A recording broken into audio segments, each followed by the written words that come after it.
only 3 of them have not got a victory royale. You know, it's just showing you how powerful the victory royale is here in this heat. A victory royale would pretty much solidify your chance of getting into that top 8. More than 55% of Benji's elims are within an AR compared to the EU average of 38%. So Benji choosing to fight with the distance, but I think that's just more about in-game situations, considering that once you take height, you're just beaming everybody down below Sundown.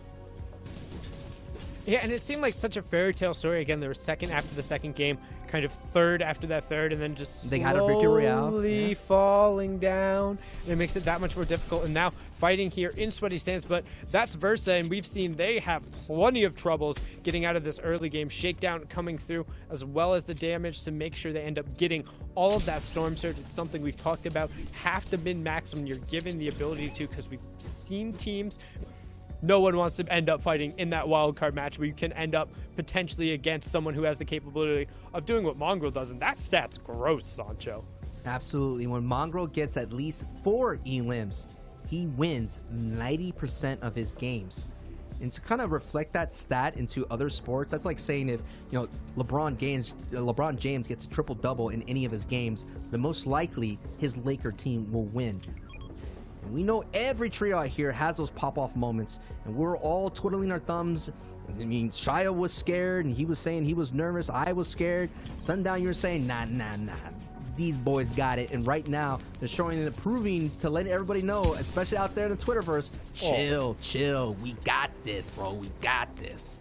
And Nikeva just got absolutely worked. Granted, Benji used the shockwave to get over to the other side. They're going to make sure they get to pick up the shakedown and the extra. Nope, not even going to bother to shake down Nikeva. They said, we know where you are. Not going for the max damage, but Benji got over to the other side, boxed him in right away, made sure he owned the roof, both the walls, edit 150 in the back. I'm not even sure Nikeva knew he was there, so just completely taken advantage of. But now Toby and his partner are going to be forced back here. A little bit of gatekeeping action going on, trying to use hard mats and going up into Savage, but you're not going to win that build fight anytime soon. And honestly, this seems like a futile effort. Just pack it in, hoping to stay as long as they can. But Toby eating shots now. Caxi trying to get over, get into the zone, and offer his partner whatever reprieve he can. But they're already using hard mats to get in there. He eats back to back headshots from Savage in the high ground. But Savage gets dropped down by Toby, but nope, Benji to the rescue. It's fine. No full conversion over. 3 elims coming out from Benji Fishy himself, and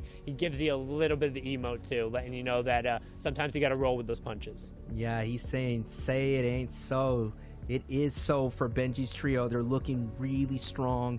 They're a little bit of that slow starter. They're that novel you kind of got to chew into. They're that horror movie where you don't really kind of get that first jump scare or that first peek of the villain until you're like 15 minutes in. But then when he really ends up getting in there, you're like, oh, this was worth the wait, because you know what? These guys are scary once they finally show up on the big screen. But another trio who has been scary from moment one. This is no delay in terms of the jump scares. They're right in the horror villain behind the door, and it's a Nas, and he's in your box, he's in your closet, he's jumping in there, and he's sending you back to lobby. Nurix is going to enjoy the rest of his day. You're getting from me scared. You're getting me scared. I know Halloween's just this weekend, but you literally gave me goosebumps talking about the villains and all the monsters out there.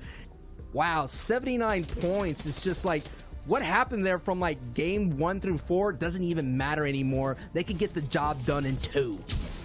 Well, it's the same thing, and particularly if you're contested at Dooms every single week, you're not really worrying about Storm Surge, because you're either winning the fight and you're clear of it, you're losing the fight and you're back in the lobby, or you're fighting each other so much that you both have gone back and forth and you're not in it. Now all of a sudden they realize, hey, we need to loot right away and then sprint north at one of these 2 teams who are doing scavenger routes and take our advantage there.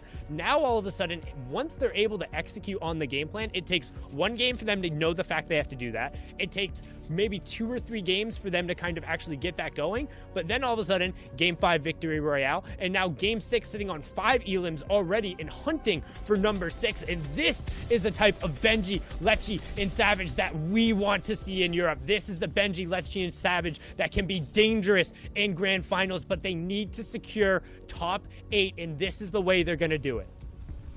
And we woke up the monster. We poked the bear. All the mana forces out the door, they are unleashed. And they are raining terror on the lobby. Vidal, Kylie, and Fast Roki was raining terror early on. Still sitting pretty solid, taking a look coming into this match, top 4. Usually if you kind of start the day, going into day 2, into the threshold, you tend to hold on. We are seeing a couple of trios kind of slip out of that top 8. And Kasperse and Zinni and Flixie are kind of just slipping out, but maybe they're stabilizing here. It's all about going into that momentum into day 2. You don't want to put your head on that pillow questioning yourself. You want to feel good. You want to know that the game plan that you're executing is solid. Onto the Wave Pro roster, Lolboom also picking up Otter World Taco, so the aggression a little bit unhinged, and they're going to try and harpoon into it. It is Benji Fishy directly against it. We talked about it, having to do everything right in the final moments and covering your sides, and the momentum train was rolling, and just like that, the Clay Classic into the Thomas HD Special. The harpoon against a wooden wall insta-destroys it. Excuse me, we're directly over one of those moving edges, so that 5th zone is potentially going to be very key as to dictating the pace of this endgame. What a slick rotation, man. No builds, walking along the concave, getting the elim as soon as they get into the safe zone, but that was just slick. And there's something powerful about a good old crouch as who will end up winning the high ground. That's Sammy, Dennis, and Kajui right now opposite, and they're just going to build right on top of them. That's the aggression coming out from Mongrel, saying, if you want this high ground, you're going to have to take it away from me. Right now, Mongrel, Tayson, and Mitro are king of the hill at the moment. And here's some kind of crash pads to try to overtake it, but we're seeing that what you can do is just all you have to do is pressure them and just get a couple of tags and shove them down as they go for the high play, and Sammy gets beamed by Mongrel, catching right there with some great tracking. And now, can we get a deja vu performance? It might be here, Sundown, because Mongrel, Tayson, and Mitro are looking really good. And all they have to do is just make sure that the rotations are in the front side. But once they get up there and they have shockwaves and they have the ability to kind of vault their way to the other side, I'm just saying there's no stopping this trio right now. It's just a matter of moments. Already we saw Benji go down. They're going to need somebody out of nowhere to hack these Slayers down. And that was just an awful high ground take attempt. If you go up like that, you have to either be ready to fire the shot when you're in range or have your builds out and be building up. But instead, Tayson actually gets ambushed a little bit and taken out, separated from the two. And that was Anas, Flick, and Thomas catching it out. And Tayson had dropped down to try and bring some heals back over to Mitro. You saw him throw the medkit away, but all of a sudden they take it away, and Flick says that's the signal to go. Shockwaves out on the height. They're challenging right away, holding forward. The W key is on, trying to get in the boxes, trying to rain them down because they know they're able to win out from height. And this is a 3v2 and make it a 3v1 as Mitro gets the quick edit, the triangle edit from behind the box. Flick with a flick shot, taking it down. And now it's all Anas, Thomas, and Flick to ride out the rest of the game. They have high ground. They have priority on the zone. We're about into placements with our top 18 trios remaining. 46 players up in the final game of the day here in EU. Wow, and they get all the material resources from those eliminations, looking really strong. They have the height endurance to maintain, and now it's textbook. Now it's time to beam, and they're looking so high up at the moment as Zone's going to push more towards the east coast here on Stark Island. This is going to be a strong opportunity then for also to kind of separate themselves here, considering they are the first place going into this match. They could definitely put some separation considering they just took out Mongrel, Mitro, and Tayson, who are sitting in second place. You can see Flick trying to figure out who's still left on the backside of the zone. Mongrel. And finally gonna catch the lurker, Mongrel. And most importantly, that's a big fat 0 on placement points there for Mongrel. Their trio dropping in 18th, so all of that time for no return on the investment, and they're going to be disappointed in that. But who's not disappointed? 7 eliminations right now for Flick, Thomas HD, and Anas, as they're just gonna ride this high ground out. And honestly, if they don't win this game with a number of eliminations and build up on that lead, I'll be shocked. And right as I say that, Flick drops down, cleans out Freemac, and continues tarping across. This is such a highlight game for Thomas and Anas, and Flick already taking out the big names. They're proving to the rest of the world and us here on the broadcast booth that they are big names as well. And they're doing it in such great fashion with some nice fundamental plays. And now they're just beaming, making sure that no one comes up to them, making sure that everyone still feels the pressure. Now the elevation goes up, so all the people on the low ground are going to have to switch layers as much as possible. And that's just going to put Thomas and Nas and Flick in a better position as we're taking a look at who else is alive, who could overcome the dominant hold of Flick, Thomas, and Nas. And I'm not seeing that much people here, Sundown, to do that.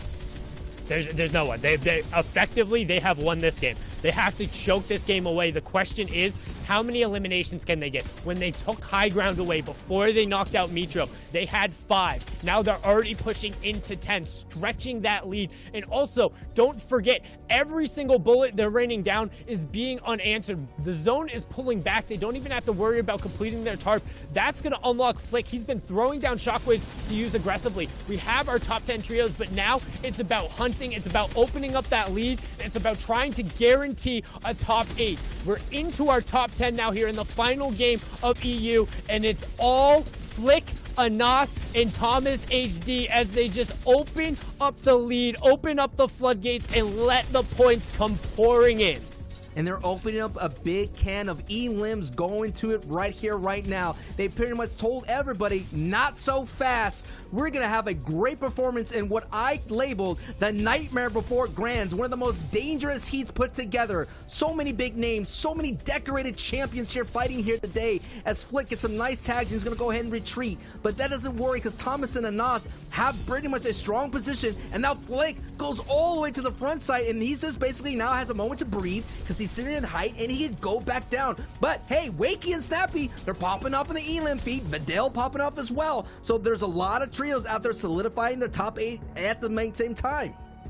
Yeah, trying to just continue to rise up, and also nice getting to see Flick, you know, a little bit off the leash. Generally, it's more Thomas and Anas going through, but he might have needed a little bit of a longer leash there as he missed Shockwave and threw himself out into the zone. So now, just going to be on Thomas and Anas to clean it up. It's a 2v2 against Wakey and Snappy. They've been playing the low ground super low here in terms of HP and resources, but they have the crash pad if they want to go. It's going to be on Snappy to make a play and Wakey to just try and find and provide whatever cover he can. However, Thomas is more than a crash pad layer up. We're going to keep an eye on Anas as he's going to be the one to take the initial fight. Already sitting on 13 eliminations. Can they make it a 15 victory royale after the first one? Anas looks for the first shot, not finding it, and all of a sudden, he's down, and now Thomas, can he find the 1v2? There's the one, but he hits the bouncer that his teammate has thrown down. He has to find the Siphon. The Siphon will give him the HP lead. He has it, but the opponent turned out a shot. He doesn't have the lead. Thomas has to find a shot, and his opponent knows that. His opponent ran away,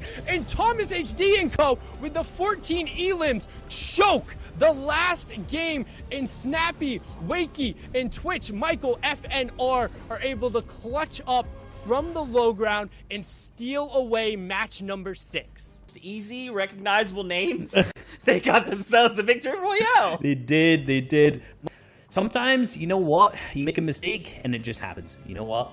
Even the best, sometimes you just make a mistake. Past that, you have to remember top 16 is what a lot of people want to hit.